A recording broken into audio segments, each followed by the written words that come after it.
ഞാൻ അമ്പലത്തിൽ പോകുമ്പോൾ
അല്ല പറഞ്ഞു അതവർ വിളക്ക് എത്തിച്ചിട്ടാ പറഞ്ഞു.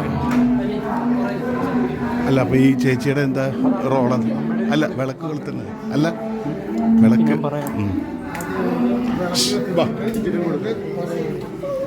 വാ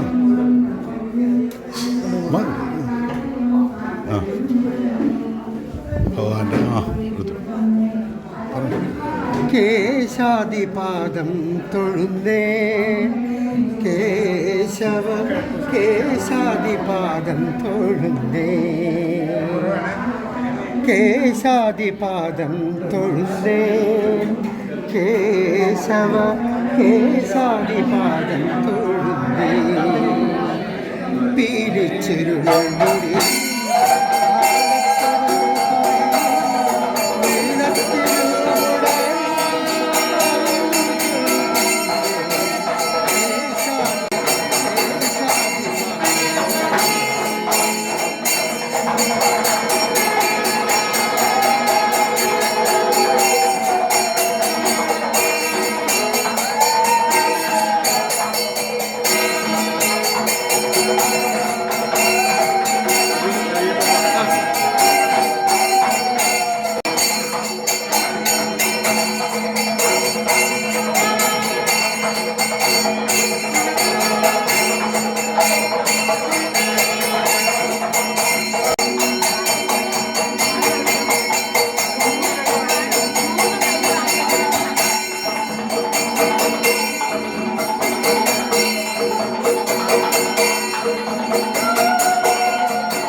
കേശാദിപാദം തൊഴുന്നേ കേശവ കേശാദിപാദം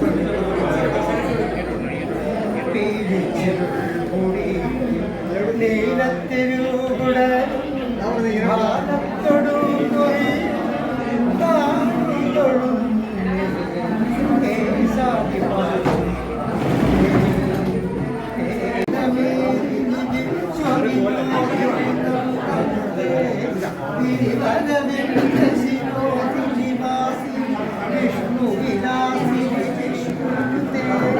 ഭഗവതി സിദ്ധി ഭൂരി കുടുംബി ഭൂരികത്തെ ജയ ജയ ജയ മഹിഷാസുരമർദ്ദിനി ശൈലസു.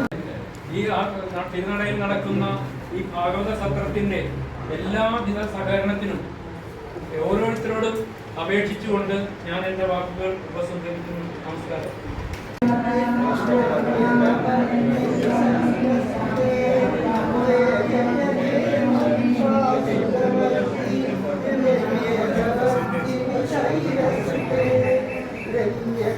ശാരദാമ്മ നമ്മുടെ ഈ യോഗത്തിൻ്റെ അധ്യക്ഷ പദവി അലങ്കരിക്കുന്ന ശ്രീ ബാലേന്ദ്ര കർത്താവ്, ഞങ്ങൾക്ക്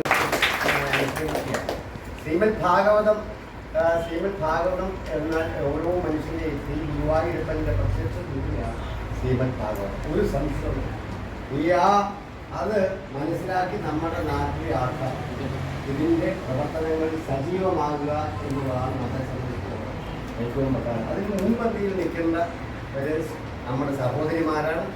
പെരുമാനായ ജഗദീശൻ ശ്രീ ഗുരുവായൂരപ്പനെ അനുഗ്രഹിക്കണേ എന്നുള്ള ഓരോ അമ്മമാരുടെയും പ്രാർത്ഥന, അതിൻ്റെ വില വളരെ വലുതാണ്. ആണുങ്ങളെക്കാൾ കൂടുതൽ ഈ കാര്യത്തിൽ താല്പര്യമെടുത്ത് ചെയ്യുന്നത് പ്രത്യേകിച്ച് ഈ ഗോപികമാരാണ്, അമ്മമാരാണ്, സഹോദരിമാരാണ്. ഒരു വീടിനോട് തൻ്റെ പുരുഷനോടായാലും ശരി, തൻ്റെ കുട്ടികളോടായാലും ശരി, ആ കുട്ടിയെ കൈവിടാണ്ട് എൻ്റെ സഹോദരി കാത്തു ശിക്ഷിപ്പിക്കുന്ന പോലെ കുട്ടികളെ നിർബന്ധമായിട്ടും ഈ അമ്പലത്തിൽ വരുമ്പോഴത്തേക്കും കുട്ടികളെ കൂടെ കൊണ്ടുവരാൻ, അവരെ നാമം ചെയ്യാൻ.